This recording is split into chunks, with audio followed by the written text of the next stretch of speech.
Michael Christian here at Victoria Park for another vintage Collingwood, all thanks to Get Wines Direct. And what a great of the game we've got here. Copeland Trophy winner in 1970, two-time Coleman medalist, 8-time leading goal kicker for the Magpies, All-Australian and inducted into the AFL Hall of Fame. None other than the great Peter McKenna. Peter, back at Victoria Park, it's just an aura about this place. It's a wonderful feeling, Mike, to walk into this place, just the memories of this massive black and white in the old days and the fanatical supporters. It was just a fantastic place.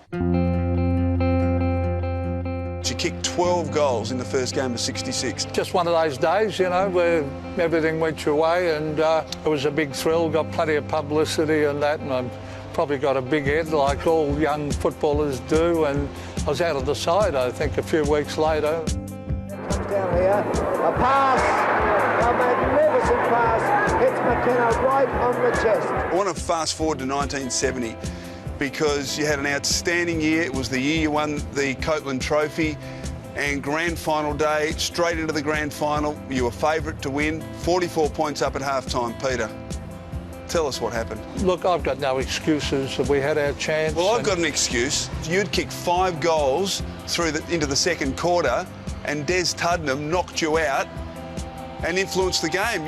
You couldn't remember a thing after that. No, I can't. Only what I've seen on film. We were just devastated, more so for Bobby Rose, because we all loved him so much as a man, and he was like a second father, you know. And we admired him. We knew what a superstar player he was and what an absolute gentleman he was. We had our chance, and I don't like making excuses on football. You've got to do it on the day. I think there's a lot of Hawthorn supporters out there and Geelong supporters. A guy has got a broken jaw in 2 places, Alan. I was very fortunate with the media.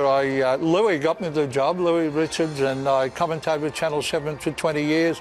Started on Hey Hey It's Saturday with Daryl Summers on a Saturday morning. I was on that for a few months, and then but I had to play football after that, go straight from the studio and play, and I played a shocker, and that was 1972, and Neil Mann was the coach, who passed away sadly recently, and he said the committee's met, you can't do that kids show anymore. I was the only bloke ever to be replaced by a stuffed ostrich, and they went on for 28 years and both became multi-millionaires. If I was to ask you who are you here for, who are you here for? In Melbourne, that's the biggest name around. And let's listen to the B-side of his record, Peter McKenna, and It Takes Time. It takes time to move a mountain. At one point there, you were absolutely massive. You were bigger than the Beatles. I don't know about bigger than the Beatles, but Norm Spencer, the famous IMT producer, rang me up and said, look, we want you to record a song written by Johnny Young. And I recorded this single. It was on top of the charts for about a day.